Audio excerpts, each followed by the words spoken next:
Duckworth. Thank you, Mr. Chairman. Thank you all for being here today. My office has been hearing about how vital initiatives aimed at advancing American interests in the Indo-Pacific have been stalled over the last several weeks, and this is following up on my colleagues' interest in the Indo-Pacific as well. This includes not only critical programs, but also essential funding that supports intelligence efforts on pressing regional issues. I'm deeply concerned that the current administration is pursuing a path that directly contradicts strengthening Indo-Pacific alliances, a move that could have far-reaching implications for our security. Like my colleagues have mentioned, I am deeply concerned about the PRC's activities in the region. Before this administration, the United States led with a clear strategy: invest, align, compete. In response to this PRC's growing geopolitical influence in the Indo-Pacific. And we demonstrated that strength by consistently following through on our commitments, proving to our allies that the U.S. is a reliable partner, a leader in defending democracy, and a defender of international norms. This strategy was central to our global leadership in maintaining peace and stability in the region. And unfortunately, we are walking backwards as the Trump Asia policy of today seems to be neglecting our well-established alliances, institutions, the rule of law, and rules. And I am a co-founder of the Bipartisan Quad Caucus, and I made it a priority to send a clear and powerful message to our allies, partners, and even competitors that the United States is committed to the Indo-Pacific region in the long term. And I wholeheartedly believe that defense diplomacy and cooperation are crucial. Mr. Shriver, as someone who has held a key in shaping U.S. defense policy in the Indo-Pacific, what specific steps should the United States take to demonstrate its long-term commitment to the Indo-Pacific and its allies within the context of the Quad? Thank you, Senator Duckworth, and thank you for your leadership on the Quad. It's very important.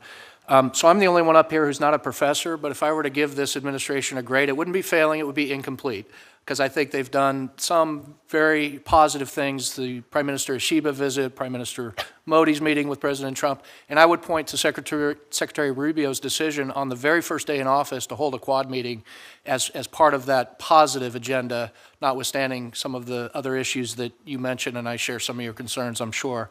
I think that what we understand took place in that Quad meeting at the foreign minister level is there was a very kind of nascent discussion about moving into the security issues.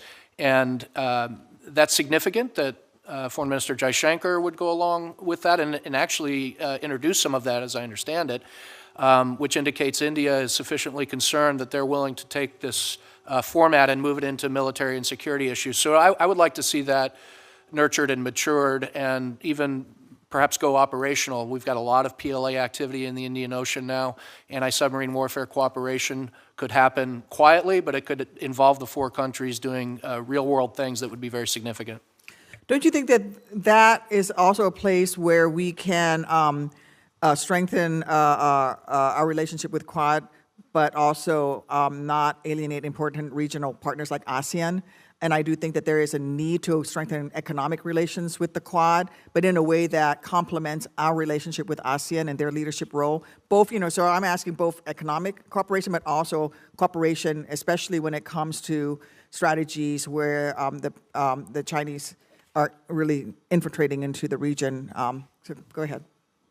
Thank you. I do agree with that. I think you're the expert on ASEAN, but it's a region of very mixed stages of development, different types of government, and so I think disaggregating and looking at where the Quad can be helpful as a donor, as an economic partner, I think that kind of sophisticated approach would really help counter what China is doing, and China is gaining ground in Southeast Asia. There's no doubt about it, and we're seeing a lot of it. Particularly since the tariffs, we're seeing a lot of Chinese investment going into Southeast Asia, some of which is helpful to them, but some of which is also overcapacity, crowding out some of their indigenous manufacturing and aspects of their economy. So I would like to see the Quad do more in this area. Yeah, because I think Quad investment into ASEAN, maybe as part of the supply chain manufacturing issues for the United States, is an opportunity. And frankly, we've come off a very strong year in ASEAN of Indonesian leadership. The Malaysians are doing a great job there now. Philippines are next. I think there's some real opportunities there for some partnerships, and I would like to see the United States continue to pursue those economic relationships in addition to the strategic partnerships, but making those linkages between Quad and ASEAN. Thank you, Mr. Chairman. Thank you, Senator Duckworth.